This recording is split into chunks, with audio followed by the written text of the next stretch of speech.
श्री साई नमो नमः। श्री साई नमो नमः। सद्गुरु साई नमो नमः।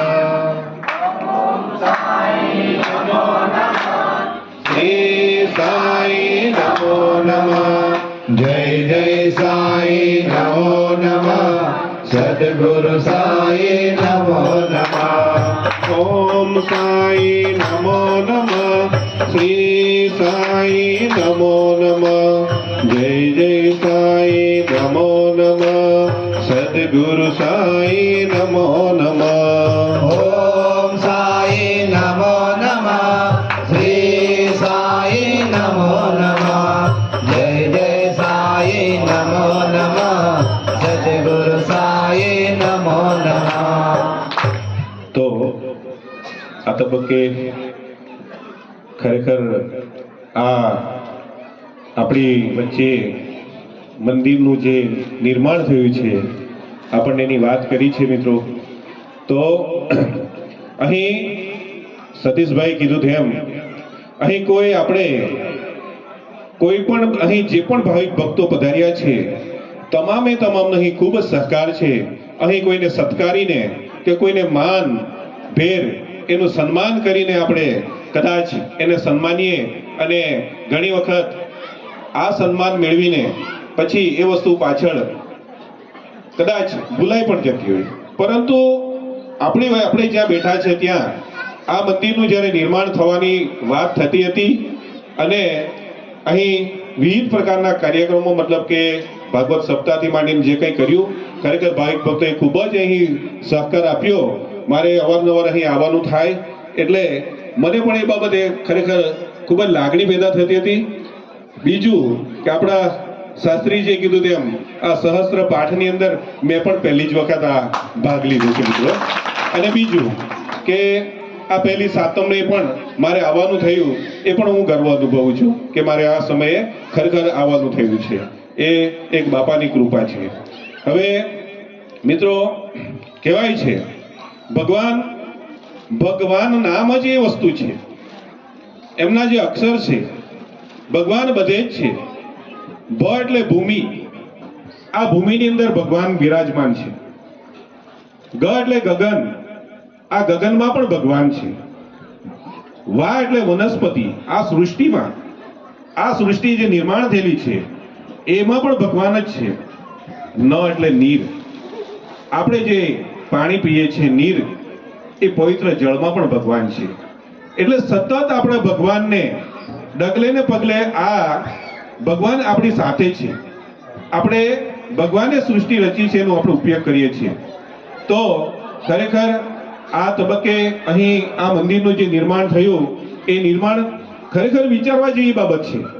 જ્યાં નિષ્ઠા, જ્યાં સાચો ભાવ એ હોય તો ખરેખર એ એક સપના જેવું આ મંદિરનું નિર્માણ થયું છે। બાકી તો આપણે જોઈએ છે ઘણી જગ્યાએ મંદિરના નિર્માણ કાર્યની અંદર કેટલાક કામો આમ તેમ પાછળ પડતા હોય છે, પરંતુ અહીંયાના જે ભક્તોની જે લાગણી છે, ભાવિક ભક્તોની જે શ્રદ્ધા છે એ ખરેખર ફળી છે। આ ફળિયાનું નામ પણ શું નામ છે આપણે જાણીએ છીએ, ભગત ફળિયું। સાક્ષાત ભગત આપણે ત્યાં બિરાજમાન છે।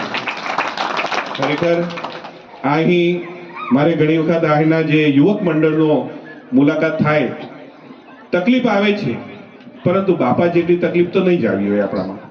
એટલે ખરેખર એ તકલીફનો સામનો કરીને, તકલીફ એવી છે કે આ જ્યારે બિરાજમાન આપણે ત્યાં જલારામ બાપા આવ્યા છે અને ખૂબ જ સુંદર મજાનું આ નિર્માણ થયું છે, ત્યારે આ તબક્કે હું વધારે નહીં પણ આ મંદિર નિર્માણ કાર્યની અંદર એક જાહેર હું જે દાતાઓ છે એ દાતાઓનો પણ આભાર વ્યક્ત કરવા માંગુ છું કે દાન આપવાના ઘણા બધા પ્રકાર છે મિત્રો। આ ગામના આજુબાજુના ગામના જે પણ ભક્તો છે, કહેવાનો મતલબ ગામ પણ નહીં પણ ભક્તો, કે દાન આપવાના ઘણા પ્રકાર છે। કોઈ અર્થદાન આપે છે મિત્રો, પૈસાનું દાન આપે છે, કેમ કે એ પૈસા આપીને એને સમય આપી શકાતો। બીજું છે અર્થદાન છે, સમયદાન છે।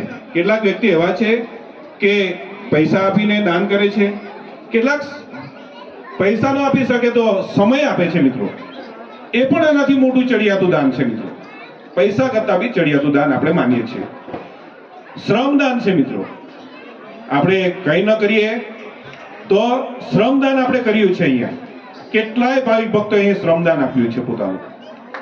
બીજું કહેવાનો મતલબ શું છે કે અર્થદાન, સમયદાન, શ્રમદાન. બીજું છે આપણે જાણીએ છીએ કે કેટલાક વ્યક્તિ એવા છે કે જેમણે માર્ગદર્શન જ્ઞાન આપ્યું છે. આપણને આપે પણ એમણે જ્ઞાન આપ્યું છે. એટલે એ જ્ઞાન આપીને પણ કેટલાકને પ્રોત્સાહિત કર્યા છે, માર્ગદર્શન આપ્યું છે. અને કેટલાક વ્યક્તિઓ એવા પણ છે કે આ અર્થદાન, શ્રમદાન, સમયદાન તમામે તમામ આપીને અહીં જેટલા પણ બિરાજમાન છે તમામ ભાવિક ભક્તોએ કોઈને કોઈ રીતે અહીં પોતાનો સહયોગ આપેલો છે.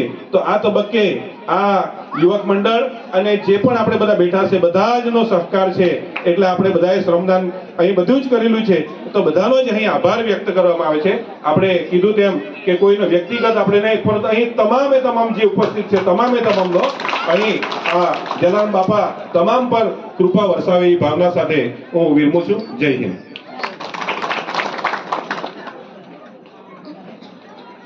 જય શ્રી કૃષ્ણ. મારી ભાગવત કથા વાપીની અંદર શરૂ થઈ રહી છે. વારકરી સમાજ ખોડિયાર નગર. તો હું બધાને આમંત્રણ આપું છું કે એ વાપીની મારી ભાગવત કથામાં બપોરે 1 થી 4 નો સમય છે. એટલે સતીશભાઈ તમારે બધાને લઈને આવવાની જવાબદારી તમારી. 1 દિવસનો સમય કાઢજો, 7 દિવસમાંથી કોઈ પણ 1 દિવસ, બરાબર? અને